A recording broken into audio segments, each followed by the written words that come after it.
I am Michael Fox, freelance reporter based in Latin America and the host of Under the Shadow podcast. All right. Welcome, everyone, to another episode of Working People, a podcast about the lives, jobs, dreams, and struggles of the working class today. Brought to you in partnership with In These Times magazine and the Real News Network, produced by Jules Taylor, and made possible by the support of listeners like you.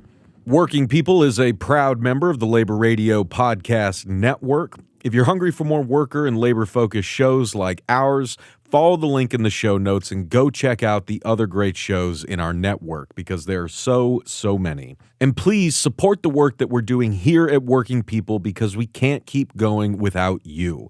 Share our episodes with your coworkers, friends, and family members. Leave positive reviews of the show on Spotify and Apple Podcasts. And reach out to us if you have recommendations for working folks that you'd like us to talk to. And please support the work that we do at the Real News Network by going to therealnews.com/donate, especially if you want to hear more reporting from the front lines of struggle around the U.S. and across the world. My name is Maximilian Alvarez, and I am very excited to have the one and only Mike Fox with us on the pod today. Mike is an incredible reporter, an incredible human being, a dear friend, even though we've never met in person, and he is one of our kick-ass collaborators at The Real News. In this, extended Marvel universe of journalistic superheroes we've got here, Mike is a heavy hitter. If you follow The Real News, you already know Mike's incredible work.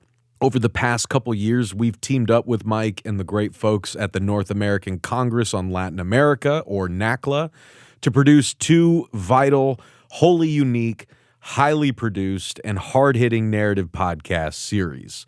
The first one, Brazil on Fire, was released to coincide with the lead-up to the high-stakes national elections in Brazil in 2022. In that series, Mike took listeners on an intense and incredible journey to understand Brazil's turn towards fascism under President Jair Bolsonaro and how the U.S. helped push it along. And the series culminated in an examination of the re-election of the leftist former president Lula and the failed January 8th invasion of Brasilia by Bolsonaro's supporters. The second series that we've co-produced with Mike and NACLA is called Under the Shadow, which you heard him mention up top. And we've been publishing that throughout this year. We're about 2/3 of the way through the first season right now, and it's fucking incredible. Pardon my French. It's Under the Shadow is an investigative podcast series that really takes listeners across Latin America straight to the scenes of some of the region's most devastating, revolutionary, and historic moments. And in season 1, Mike has been diving deep into the past of Central America, uncovering the history of U.S. intervention and its lingering effects in the region today. And I cannot recommend this series highly enough. It's kind of weird being on the, production and publishing side for this series, but at the same time, I'm also just a supreme fan, and I'm always bugging Mike because I need my fix, and I'm always, I always need those new episodes. But those episodes, as you guys know if you've listened to any of them, take a lot of work to put together, which is why, if you guys want to hear more of them, you got to support Mike's work. You got to support the work that we're doing at The Real News, and you got to support NACLA.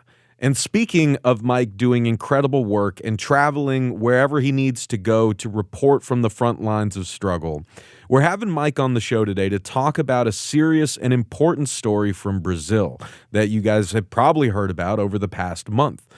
In a report that he published with NACLA on May 8th, Mike writes, quote, "Southern Brazil is facing its worst climate tragedy ever. Unprecedented floods have impacted 1.4 million people and forced more than 160,000 people from their homes. As of May 7th, at least 95 people have been killed and 130 people remain missing. The images are shocking. Downtown Porto Alegre, the capital of the Brazilian state of Rio Grande do Sul, is underwater. The water level in the city's Guaíba River surpassed the historic 1941 flood levels by more than 1.5 feet after days of heavy rain. With more extreme rains forecasted, experts say the floodwaters could remain for at least the next 10 days. On May 2nd, a dam collapsed, unleashing an over 6-foot high wave and worsening flooding in the area. President Luis Inácio Lula da Silva flew over the disaster area on May 5th with Rio Grande do Sul's Governor Eduardo Leite. The following day, Lula asked Congress to declare a public calamity in the state, which would open up additional government spending. Leite says the state, quote, will need a type of Marshall Plan for reconstruction, end quote. Although the tragedy is a natural disaster, experts have pointed out that the lack of preparedness on the part of the state and local officials may have contributed to the devastation. According to one report, Porto Alegre slashed funds for flooding prevention over the last 3 years and didn't spend a cent on it in 2023, end quote. So that's what we're here to talk about today. Mike himself was there in Brazil reporting on these horrific floods and the fallout from them. And we are actually going to be publishing a video report so you guys can see that devastation at The Real News very, very soon.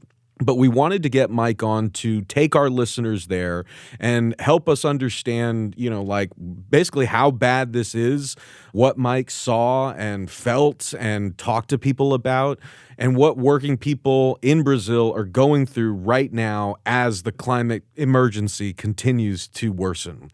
So, Mike, thank you so much for joining me on the show, brother. It's so great to have you on the pod. And I want to just shut up with all that kind of context up front and turn it back over to you and ask if, you could kind of take our listeners to the front lines where you were in Brazil and just sort of help us understand what you saw, what's going on down there, and how these, disastrous floods are impacting our fellow working people in Brazil. Well, thanks so much, Max. Boy, what a great intro. I need to take you with me everywhere. I really appreciate it. Yeah, so I was in Porto Alegre and kind of the regions around Porto Alegre in the very end of May for about 5 days. This is a region I know really well. I used to live in Porto Alegre, about 2 blocks from the Guaíba River. My wife is from São Leopoldo, which is a kind of a town of 220,000 people close to Porto Alegre. 80% of the town was impacted. Over half of its residents were evacuated, and including the mayor, who I interviewed, Ari Vanazzi, and you will see him in the video story I'm doing for The Real News, because he lost everything as well in his home. And actually, there's this crazy reality, because when he first came to this town 30 or 40 years ago, he was part of a movement. He arrived during a flood, and he was part of the movement that fought to build the floodgates and the flood protection system in São Leopoldo that then helped protect the town, but which was still engulfed with so much water. And it was actually neighboring town where the water came in past their dikes, and he sent people to the neighboring town to shut their floodgates. So it's this crazy, crazy story. And, I was there, the flooding began, the kind of the start date of all this, is seen as April 29th. So when I did that story for NACLA, it was about a little over a week and a half after that. And, when I was there in the end of May, so we're talking an entire month later, you still had entire neighborhoods that are underwater, areas that, and I don't mean like a little bit of water. I mean, like, if you were walking through the water, it's over your head, and just shocking realities. There's roughly 50,000 people who are still in shelters. The numbers in that article that you quoted from, I think it was like 1.5 or 150,000 people have been pushed from their homes. It's now been 600,000. 2.3 million people have been impacted across the state. 90%, more than 90% of the municipalities across the state have been impacted by the flooding and the rains. And just to put this in perspective, because it's hard to understand when you talk about states like, oh, it's a state. The state of Rio Grande do Sul in Brazil, it's the southernmost state. So it borders Argentina, it borders Uruguay. It's 15% larger than the UK. So we're talking about big. It's a very big size. And yeah, it was the worst climate disaster ever. The response from the federal government, Lula's government, has been unprecedented. the local governor, Eduardo Leite, had said that they would need, I think you mentioned, a Marshall Plan for the region, and said that the total cost of recovery would be somewhere around 4 billion US dollars. Lula has already allocated 10 billion to it. In fact, former President Dilma Rousseff, who is now the head of the BRICS Bank, has already said that they would be providing another billion US dollars in aid to the region. Lula's already said he wants to build homes for every single family that's lost one. And so it has, while at the same time as it's been the largest climate disaster tragedy the country's ever seen, the government response has been unprecedented. And that's been extremely important. Obviously, I can't even imagine. So many people I spoke with when we were there were just like, I can't even imagine if Bolsonaro was still in power, what this would look like. It'd be whitewashing and just kind of being left people to defend for themselves. And then a bunch of, Twitter bots would be talking about how great Bolsonaro is. And at the same time, I'll just say, and I did a story for Al Jazeera a couple of weeks ago about the intense amount of fake news. We haven't seen this level of fake news since the 2018 election of Jair Bolsonaro. Fake news, in the most part, attacking Lula's government or trying to push out disinformation to make it seem as though Lula's government isn't doing anything, or that Lula's government is blocking aid to regions, or that Lula's government is trying to get away, or that Lula's trying to get away. And it's all because this is this moment where so much is being done, so much in the way of donations and things, and so much attention is focused on this. And so you've seen this right-wing campaign to try and undercut the potential benefits in terms of approval, what this could mean for Lula, and obviously in Rio Grande do Sul. And Rio Grande do Sul traditionally is kind of a Bolsonaro right-wing area. If you listen to Brazil on Fire, then you know that it is a large population descendant from European descendant, German, Italian, and whatnot. But it also has this really deep organizing root. If you remember Porto Alegre, that's where participatory budgeting began, right? Back in the late 80s. And then since kind of the early 2000s, they've been voting in people on the right or the center right. And so there's this really interesting moment where we could see this shift back to supporting Lula and supporting the PT, particularly in the midterm elections that are happening later this year. But part of that, the voting in of people in the center and the center right has meant that those folks, largely climate deniers, whatnot, have been, gutting environmental protections across the state. And that has led, obviously, to this, or it has been part of why this tragedy was just so bad. But I'll just say really quick, on the ground, like I said, it's still really intense. People are traumatized and they're afraid, not just for now. We've had many clear days without rain. The water level of the Guaíba River has been dropping. It reached kind of 5.33 meters above the normal level, and that's been a historic high. It's now dropped back down to lower than 3 meters. It still is high, but in most neighborhoods, the water has been leaving, but it still is flooded in many other places. And really, the big concern for many people is what things look like for September. September is traditionally the big rain, the big flooding month. May is not. This is one of the driest months of the year. So the reason why this happened now is this combination of El Nino, together with climate change, together with deforestation in the center of Brazil and the Amazon, that kind of created this atmospheric blockage over the state that wouldn't let the rains flow up into other places of Brazil. They kind of just sat on top of Rio Grande do Sul and just dumped their rain for days and weeks. And so that has been kind of this perfect storm, together with the cutting of environmental legislation, the deforestation along the riverbanks, the building of and the permitting of construction along those riverbanks, which has kind of channeled the river. And so when the water's funneled into Porto Alegre and the Guaíba River, then they just rose to unprecedented levels. But it still is a terrifying situation. Ari Vanazzi, the mayor of São Leopoldo, who I interviewed, is talking about it could take 10 years, a decade, for full kind of reconstruction of the state. And many people are concerned that this type of flooding is going to continue like we've never seen before. Like, it might not be next year, and it might be the year after that, but it's very likely we're going to see this way more often, because that's what climate change does, is it makes climate disasters more and more often. Well, and no, you're right. And it's this shit's only going to get worse, people. And I mean, again, that's what we keep telling you. That's what the folks we keep talking to keep telling us. So we got to do something. And I want to circle back in a second to kind of how we've in fact been doing the opposite.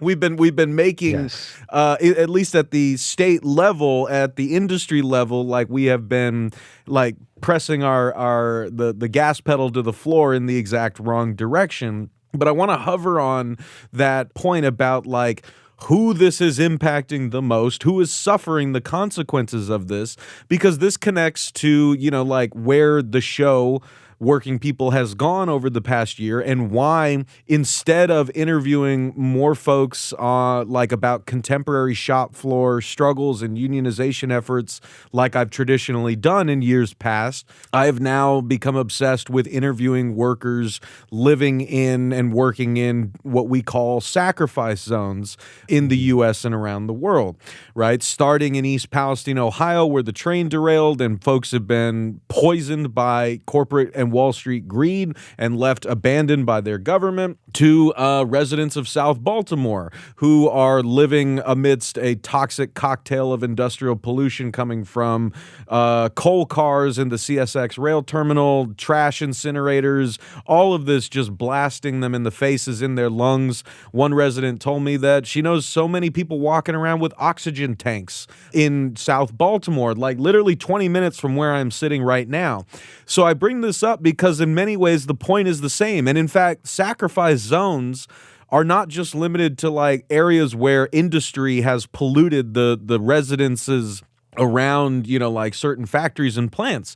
Like sacrifice zones, like functionally mean areas where people live that we have just effectively abandoned to the elements or to industry or to government pollution. Let's not forget the Department of Defense has more Superfund sites than any other industry in the United States. And so climate sacrifice zones are very much a thing, and this is one of them. And there are plenty that exist here in the United States, around the world. I mean, like, look at Pakistan. I mean, like half of Pakistan's been baking for years. Like that is effectively a zone that the world has more or less deemed ripe for sacrifice because we're not going to do anything to change the conditions that are making it unlivable. So I say that all to say is that, like, why are we talking about this on a show called Working People, where we interview workers about their lives, jobs, dreams, and struggles? Because who the fuck do you guys think are living in these zones? Who are the working people, like, who are trying to make a living and trying to raise their families in these areas, and now they can't because their homes are underwater, right? So, like, that's the connection that we're trying to make here on this show, on The Real News, by drawing the connections between our different areas of reporting, is that your life as a working person does not like end when you leave your job. Like, you are a working class person living a working class reality and living in an area like this where, you are for so many reasons, like put on the front lines of sacrifice. Like, that is tied to your class position, your ability to combat that, to survive it, to carry on afterwards, are directly impacted by your class position. So I like really wanted to draw that connection because I'm talking to Mike on the day that I am going to South Baltimore to cover a protest action by residents living in that sacrifice zone, while we're here talking about residents living in a climate sacrifice zone in southern Brazil. So, Mike, I wanted to just ask if you could say a little more about the folks that you were talking to. Like what are their lives like? What are they saying? What are the things that they are worried about right now as they try to pick up the pieces? Yeah, thank you, Max, for making that connection. Before I go to what people are saying, I just want to draw attention to this study that came out just this last week, and it was put together by the National Science and Technology Institute and the Observatory of Metropolises in Brazil. And they basically took a map of the major flooding areas and then a map of the poorest communities in those regions, and they laid them on top of each other, and they just matched perfectly. So it is very clear that the hardest hit communities were the working class communities, were the poorest communities.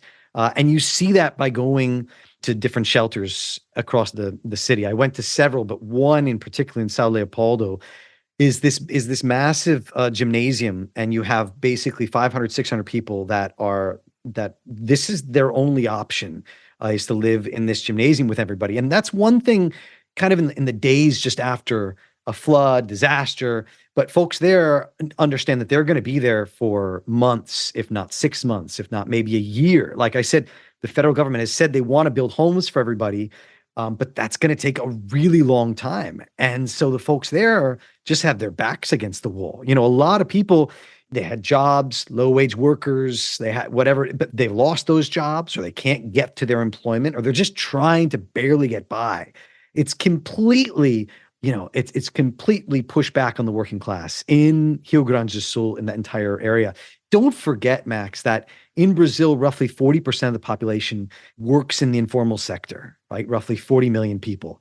And so now the federal government has said it's going to actually, in order to support small businesses and businesses in the state, it's already said that it's going to be providing minimum wages for the next 2 months for workers in the formal sector. But those people that, might be vendors, street vendors, workers in kind of the informal economy and whatever they might be, you've just lost your income and there's just no way of getting that back. Fishermen up in the Ilhas, which is this area that is one of the most hardest hit neighborhoods of Porto Alegre, and I spent a day there going and visiting how these homes. I mean, first off, your entire means of financial support has been just wiped off the table. Second off, your home has been inundated to even over your head. It's just now, the water's just now starting to recede, but you have to gut every single thing you have ever owned. So you're taking that out of the house, you're ripping it in front, you're putting it in front of your front stoop or the streets so that the city can come by and clean everything up. And then you've got to clean that out. The other thing that is a major concern is leptospirosis. Leptospirosis is a bacterial disease.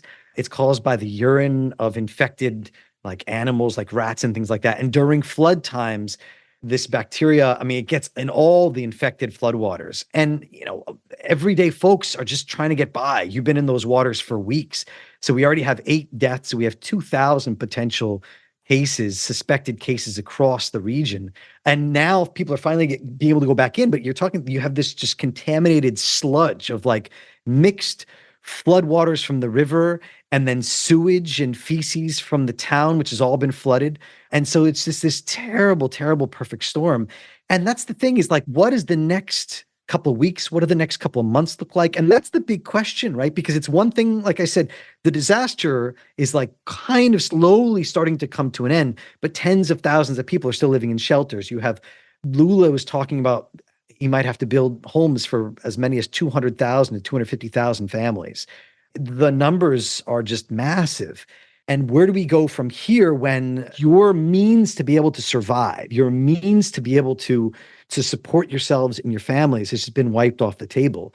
The main public market in downtown Porto Alegre, usually there's about 110 different stands in this main public market. 50,000 people pass through this market on an average day.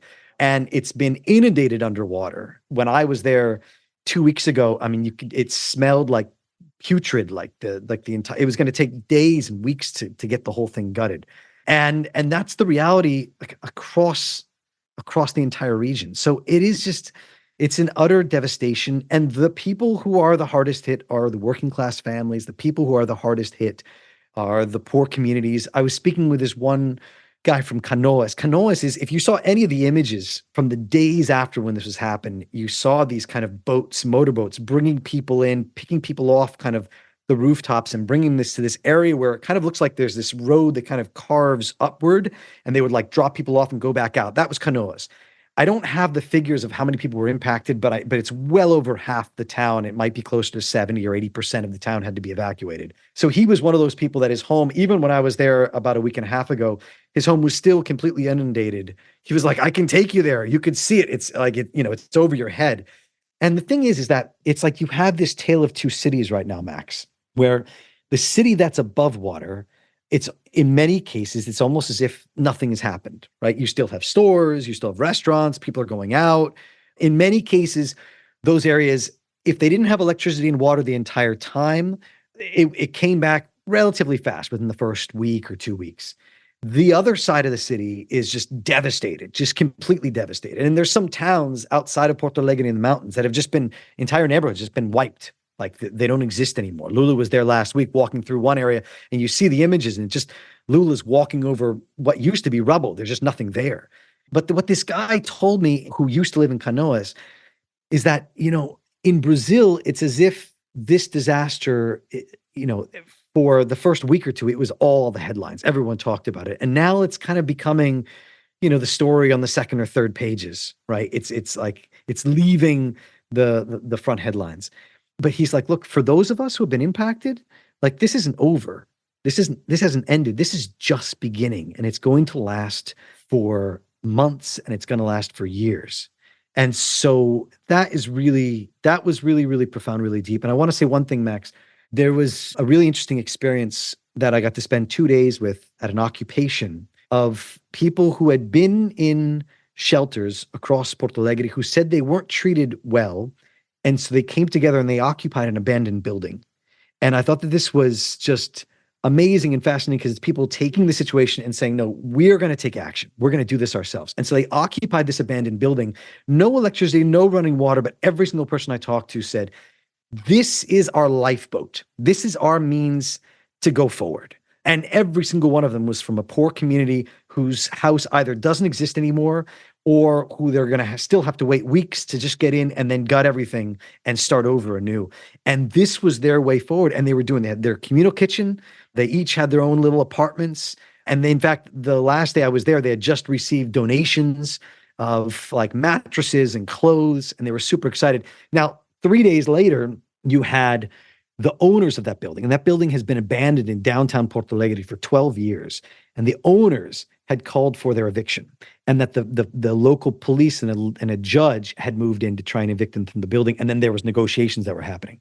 So, I mean, this is capital, right? This is like, we're the powerful and you can't be in my building, even though that is actually using that building for what that is the public good. That's what it should be used for. But that was just such a powerful experience of people kind of taking their lives back and saying, no, we can create change ourselves. And in fact, there were other people talking about, oh, we need to replicate this.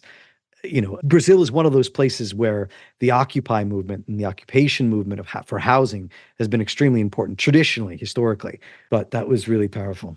Yeah, I mean, and we're going to link to another great report that Mike did for us in the past on the landless workers movement, who like doing just that, taking buildings and saying this is ours now, motherfucker.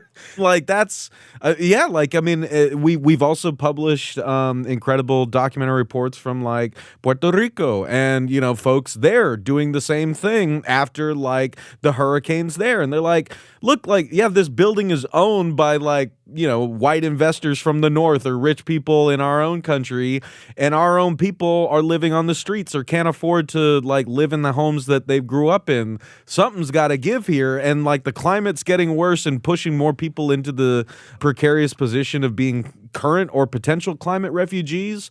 Like again, get ready for more of this because like we are thoroughly in the age of man-made climate change. We are, continuing down the road of increasing man-made climate chaos. And that's kind of and we're not taking the necessary steps, writ large to really prevent or mitigate that, let alone, like radically reform our society in a way that could like save our shared planet and what's left of our shared society. But that's a topic for maybe another full podcast. But I want to, with the time I've got, man, like circle back to that question of like how we got here. Like obviously there are many big and small answers to that question. But I wanted to sort of like give us the frame of like, looking first at Brazil, kind of picking up on the reporting you did at Brazil on Fire. You looked at Bolsonaro's, policies, and particularly, like his just gross exacerbation of the deforestation of the Amazon and all the sort of climate effects that come with that. But as you mentioned, there are other things here that really speak to like what we're dealing with in the United States, like states in the Southwest where, you traditionally don't have a lot of concrete are dealing with flooding like this because when you have heavy rains and that water doesn't seep into the ground and it goes into these concrete canals, it creates flood zones, right? Or right now, everyone's been talking about the kind of decaying infrastructure and the pipes bursting in Atlanta and the floods that's causing, the boil water advisories that working people there are dealing with, just like folks in Flint and Jackson, Mississippi, so on and so forth. So the reason I'm drawing these comparisons is that infrastructure doesn't decay overnight, right? I mean, those are policy decisions that are made over and over again to disinvest, to deregulate.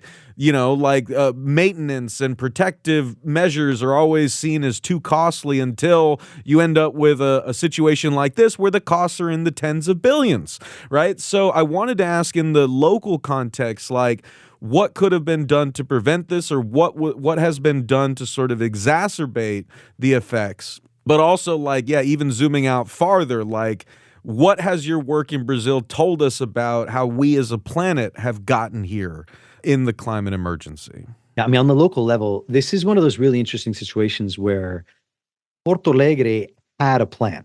1941, like I said, was this historic flood. When I used to live in Porto Alegre, you would walk through and see the images of the flood in kind of, in different restaurants. It'd be like, oh, remember the flood? Like it was a thing. It was a thing you talked about because it was the biggest natural disaster up until that point. So over the next 30 years, they developed a flood protection system. It went online in 1970. And it was supposed to protect the city from flooding up to 6 meters. What is that? 18 feet over normal, right? In this flood, the water rose to 5.33. So it didn't even reach the 6 meter mark. But the problem is that system was just gutted in recent years. You mentioned it, that I had mentioned in the article, that particularly in the last 3 years, I mean, they spent $0 on maintaining the flood prevention system last year. And then in the previous 2 or 3 years, they'd been already decreasing that number. But we're talking about the lack of maintenance and repair for the system going back for the last 10 years, 15 years. This could have, in Porto Alegre at least, because in some of the other towns that were just, entire regions wiped away, they don't have that same flood prevention system. That's kind of another situation. But in Porto Alegre, all of it could have been prevented. They had the system and they did not maintain it. They didn't repair it. So what you saw were floodgates, which just didn't close. They got stuck, right? Pumps were not working, or areas where they should have been pumping the water up, but it was actually letting the water in. You had, like, in the first days of this thing, there are these images of like firemen and police who are like carrying sandbags to like shore up the dikes and the levees. You don't have to do that. Not in a city like Porto Alegre that already has its flooding prevention system going back 50 years. Like, this is not something, you don't have to reinvent the wheel. You just have to like make sure it's not going to fail in times of crisis. And they couldn't do it. And here's the worst thing is, this was not the first flood the city had over the last year. This was the third or fourth. So you had a massive flooding that was going on. Now, this was the worst, obviously, but I think it was last June you had high floods. Last September, the city was hit massively as well. So this is like the third or fourth time just in the last year.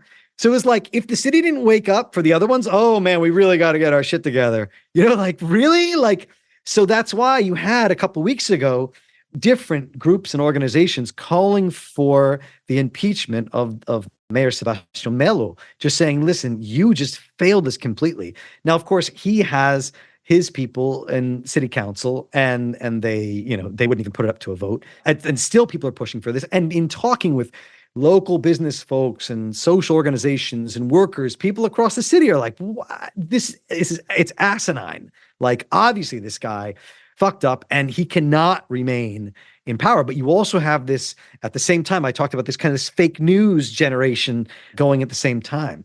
But that's on the specifics. Like, it was a failure by the city and by the local state government that failed Porto Alegre. And that is why it flooded this time. And that is an unmitigated disaster. It needs to be kind of cried from the rooftops. There were these, Brazilians are very humorous, and particularly online. And there was this meme going around where it was like, now is not the time to point fingers. It's the time to put people in jail. That was what the meme said, is pointing at the mayor saying, you screwed up. We have a problem. So that's on kind of the extremely local level of Porto Alegre. But part of that is also, and this goes back to the question of like, who are the financial interests behind all of this? Who's behind this? So Sebastião Melo and many other sectors of particularly kind of allied with Bolsonaro and the center right had been talking about the actual removal of the flood protection system, because it's a big wall right in downtown Porto Alegre. And they're like, oh, that blocks the view, whatever else. So they've been talking about like we got to get rid of this thing. Like, we don't even need it. Why is it there? And financial interests have been really in favor of trying to throw money at the waterfront. Same thing. We're talking about like inner harbor style stuff, right? When I was in Porto Alegre 15 years ago, there was this whole waterfront that they wanted to develop with this whole big kind of revitalization project, exactly like Baltimore's inner harbor. And that was like the push. And they actually did a referendum. And it was with the referendum that they blocked that. And they were able to build like housing and then something else, whatever else in those areas, because big business wanted to completely open it up, privatize it, and then build waterfront, shops and really, cush stores, whatever else. And they still did part of that at the port. And it was just totaled. Like I drove by there. We sailed by there and we motored by there in a boat when I was there. And it's like one of the worst areas of destruction. You see, there's just like, they have this little Ferris wheel and it was like done this really cute little, and it's just total, completely total. The restaurants, the waterfront was, the water filled up to, up to the rooftops. But that's the vision. That's the capital vision. All right, how are we going to make money off of this? It's not how are we going to protect the city? How are we going to protect those most in need? Now, the bigger vision for the region is like I mentioned, the deforestation in the Amazon and the hugely dry, high temperatures in the center of Brazil, this caused this atmospheric blockage. So, of course, that, Bolsonaro helped push that, helped to open up the doors for the deforestation in the Amazon. Right now, like at the same time as you have this intense flooding in Rio Grande do Sul, Pantanal, like which is supposed to be one of the largest, if not the largest swamplands in the world right now, is super dry. I mean, super dry. And the water that fell in Rio Grande do Sul was like it should have gone there. That's where it's supposed to go. And so you have this perfect storm of all this together. At the same time, you mentioned before, Max, how the rainwater is kind of just pouring off like the concrete and just pouring off. The other thing that causes that, what they talk about here is the impermeabilização, like it's called like the waterproofing of the soil. That's what happens when you have monocropping, right? And you open up areas, you cut forests and trees, and you open up areas, particularly in the region for soy development. That's been growing obviously all across Brazil, but in particular in Rio Grande do Sul. And so major areas there near the headwaters of all where these rivers and stuff where all flooded have now been cut, have opened it up for soy. So when the rains fall there, they just wash right off and they pull kind of the topsoil and they just wash right into the river. So that obviously makes things worse. And then the gutting of environmental legislation. Brazil has really, really good environmental legislation, but they've been gutting it in recent years. And also in certain terms, allowing local municipalities and cities to decide how much of that environmental legislation they want to use to actually like protect the borders of the rivers and the sides of the rivers, which should be kind of floodplains. Okay, if it's in the floodplain, we're going to let it go. We're not going to build right here. But in a lot of different areas, they've completely opened it up. There's a department store called Havan that's owned by Luciano Hang. And you might remember Luciano Hang, Max, because as I did some reporting on this in 2018 in the lead up to Bolsonaro's election, he was the one that was forcing his employees to vote for Bolsonaro in the lead up to the 2018 election. So he's a big pro-Bolsonaro businessman in Santa Catarina, and he's got these Havan department stores. They build one of these right in the middle of a floodplain in the hillsides of Rio Grande do Sul, and there's these images where the river literally is like engulfing both sides of it, like it was completely washed away. Because like you just don't do that. But it was approved because there's interest there, because there's financial. Yeah, great, yeah, do it, great, yeah, awesome, fantastic, whatever you want. That's the reality of where like money talks, and then let it roll, let it roll. And that is what's just added to, it's compounded this tragedy and made it worse than you could possibly imagine. And to be honest, the major concerns are what this looks like for Rio Grande do Sul and for the flooding in Rio Grande do Sul. But also don't forget, like I said, the rains in that region are supposed to be going to elsewhere in Brazil. So these are the same rains that should be hitting the rest of Brazil. They should be, rejuvenating forest elsewhere. So the rains in Rio Grande do Sul are causing greater drought elsewhere. And we can't forget, it's a tit for tat. Like this is all combined. It's a larger ecosystemic problem. And we can't, totally mess with one without messing everything else. And it has a global impact. And that's the thing. Like people, when you talk about the Amazon, you're like, oh man, the Amazon. But you talk about southern Brazil, you're like, oh yeah, that's too bad it's really raining there. But no, actually what's happening in southern Brazil is related to the Amazon. You can't talk with one about the other. Well, and to just again drive home that point, with a very, very sad stake to the heart, I was reading this article like over the weekend from The Guardian. Headline is, quote, Venezuela loses its last glacier as it shrinks down to an ice field. The sea ice is disappearing. The jet stream is about to collapse. That is also going to impact fishing. It's going to impact everything. And you are not going to save yourself from the impacts of it. And you're sure as hell not going to just be able to wish away the reality staring you in the face. But yet that seems like what we keep doing by building, developments where they shouldn't be, department stores where they shouldn't be, ignoring literally every warning sign, and then dealing with these massive costs, human, financial, and otherwise afterwards, and saying well, none of this could have been prevented, but here's all our money going to cleaning our ass when we could have been helping to prevent this in the first place. Yeah, absolutely. And to tie it back to this podcast, Max, I was speaking with a lot of people obviously across the region, but in the islands, it was really, really profound because the islands, like I said, this neighborhood of Porto Alegre, it's across the way from kind of the historic center of Porto Alegre. It's about 1 kilometer across the Guaíba River. And it's this archipelago of islands. It's largely fishing area. And of course, when it rains, it gets flooded a little bit, but people are just used to that, but not at this level. And a lot of people I talked to, they said, we're just not going back. There was one woman in particular who her husband works in the Marines, or I guess her husband works in the Brazilian Navy, who lives out there. And she said, there's too much loss. We've suffered too much loss, and we are concerned for what the future will bring. She's lost a neighbor to leptospirosis. Their entire house has had to been gutted. And she's like, we're just not going back. And that is the same reality for many, many people in the island. Some people will return, obviously, but she's just one of thousands of climate refugees here in southern Brazil. Now, those refugees, they might not go to Uruguay, Argentina. There might be internal refugees within Brazil, but they are going to be moving elsewhere and looking for higher ground. There was one woman who I met, she's 20.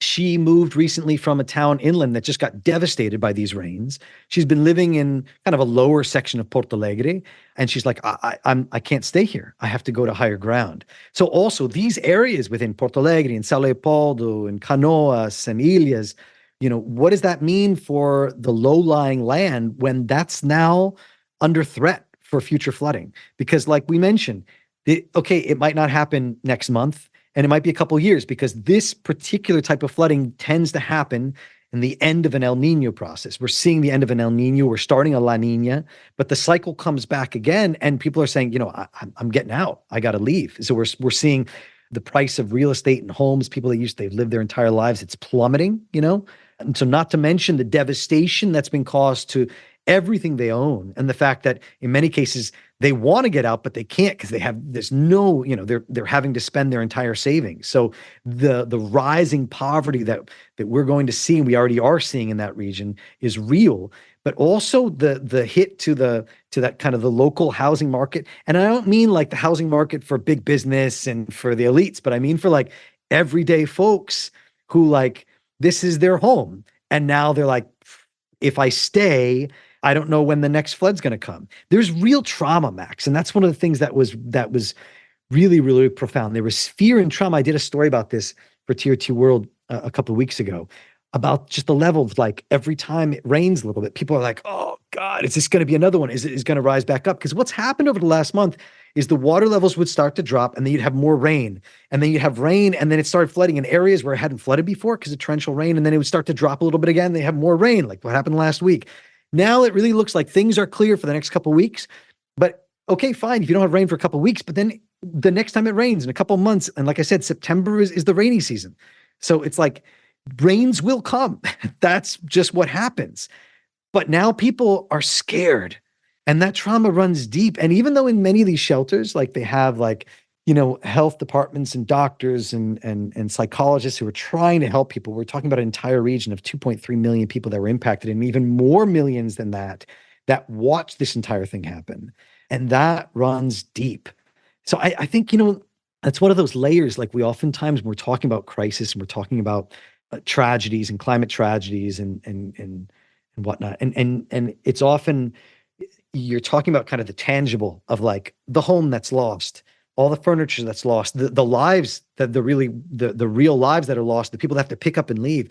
But underneath is this deep-seated trauma that will last for years and decades and sometimes lifetimes for people. People, like I said, when I was living in Porto Alegre in the 2000s, they were still talking about the 1941 flood 70 years later. This they'll be talking about, for a century, unless this continues to happen, in which case they're going to be talking about the new one and the new one and the new one and new one and new one. And this is the new world that we live in, unless we can wake up. And that's the thing that I just want to mention this, Max. When I was there talking with Ari Vanazzi, and he's this mayor, I actually first interviewed him 17 years ago. He's the mayor of Sao Leopoldo, the town that my wife is from. I interviewed him in 2007 for a documentary I was working on about participatory budgeting and participatory democracy in Latin America. It was called Beyond Elections, and people can find it online. It's still there on YouTube.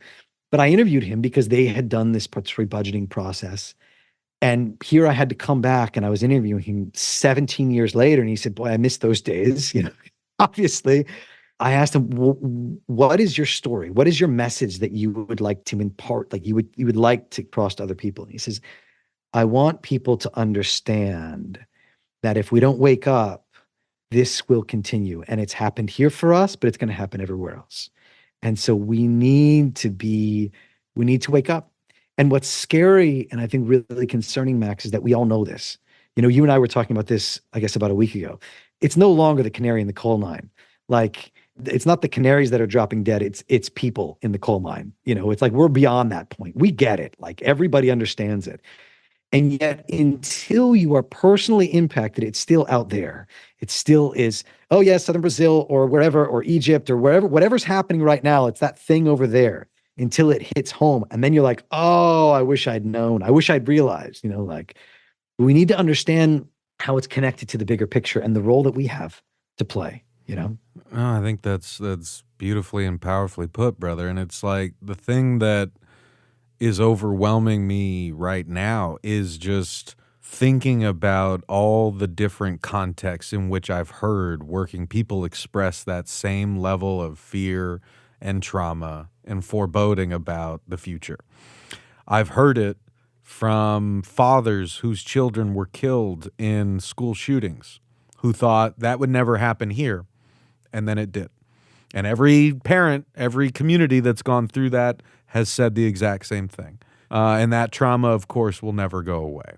I've heard the same thing from families in East Palestine, Ohio, who say that their kids still get a PTSD response when they hear sirens or when they feel a train coming by. And they're worried, is this going to derail and am I going to live through that nightmare again? Right? I mean, like you said, my family and people I know back in California feel that fear and trepidation when we see smoke in the hills because the fires have been getting worse every year. To say nothing of the fires in Hawaii, right? And what folks there must be feeling after this past year. Like, this is the kind of compounding trauma that more and more of us are sadly understanding, like, on a visceral level, because it is coming for us. That is the takeaway message. Like, and if you listen to this show, if you listen to the work we do at the Real News Network, you guys know that the people from those areas who we lift up their stories, we find them, we talk to them, we give you access to them and their experience. What they keep telling you and us is don't wait for it to happen to you. Like, don't do what we did. Like, you have to be proactive about fighting this. And like, whether it's, the floods that more and more of us are going to be dealing with, whether it's the kind of climate refugees who are going to be showing up in greater numbers at our southern border and the sort of fascistic means that our government is using to ramp up our border security and expel people who are being displaced from, climate effects that we here in the United States are directly and greatly contributing to. Like, this is all a dismal, terrible cycle that we have to be the ones to get ourselves out of. And I could talk to you about this all day, brother, but I know I've kept you long enough, and I want to round out by kind of, asking if you could just tell folks a little more about where they can find you and your work, because you're always doing so much, not just for us at the Real News Network. Like, you are a phenom out there covering the important stories that need to be covered from across Latin America. It really is an honor to work with you, brother, not just because we get to talk about critical stories like this and share your great work, video and audio, but because, it genuinely feels like we're on this team that is trying to fight to save the world before, we got no world left to save. So tell folks where they can find more of your work and what you got coming up, and then we'll wrap up. Thanks, Max. The best place for folks to find me is on my Patreon, patreon.com/MFOX, or you can just go to Patreon, type in Michael Fox. I'm trying to link to every story that I do there. And I've also just launched a new kind of personal podcast. The idea is to get really personal with my reporting. And so every couple of weeks, I'm going to do almost like a postcard from the field, and the idea is to kind of walk listeners through what I've been up to, what I've been digging into, what I've been researching, and talking about what that means, what it feels like, what I've been grappling with. And that's specifically for my kind of Patreon supporters. And it's a way of helping me to continue to fund my reporting everywhere I can. So I've just launched that this week, the Patreon's been up for about a year, but I've just launched this new podcast that you can find it there. And then, of course, links to all of my other stories. I'm on Twitter. I'm on Instagram. Usually my handle is mfox something. So mfox.us, mfox_us. If you look up Michael Fox, mfox, you'll find it.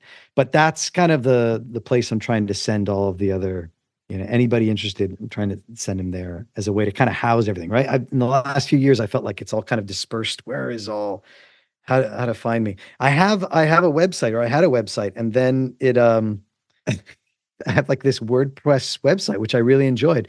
And then like 3 or 4 years ago, it stopped updating. And every time I tried to update it add new information to it, it wouldn't let me save it, and it would save it incorrectly. And I can't get it updated. So now it's just this like dead site of like weird old information about me, and I can't fix it. It's terrible. So I'm going with Patreon for now. So that's the best place to find me. All right, gang, that's going to wrap things up for us this week. I want to thank our amazing guest, Mike Fox, for talking with us today, and I especially want to thank Mike for all of the important work that he's doing, not just for the Real News Network, but everything he does. It is so good and so important, and you guys should definitely go support Mike on Patreon if you can, and of course, you should be listening to and supporting the work that we're doing together to produce Under the Shadow with NACLA, which you can find links to in the show notes for this episode. And you can binge all of Under the Shadow and Brazil on Fire on any podcast player. And as always, I want to thank you all for listening, and I want to thank you for caring. We'll see y'all back here next week for another episode of Working People.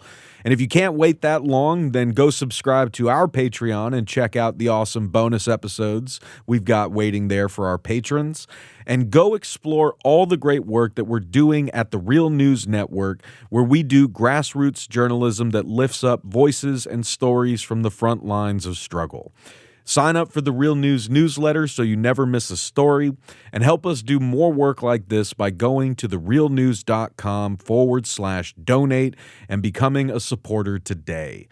I'm Maximilian Alvarez. Take care of yourselves. Take care of each other. Solidarity forever.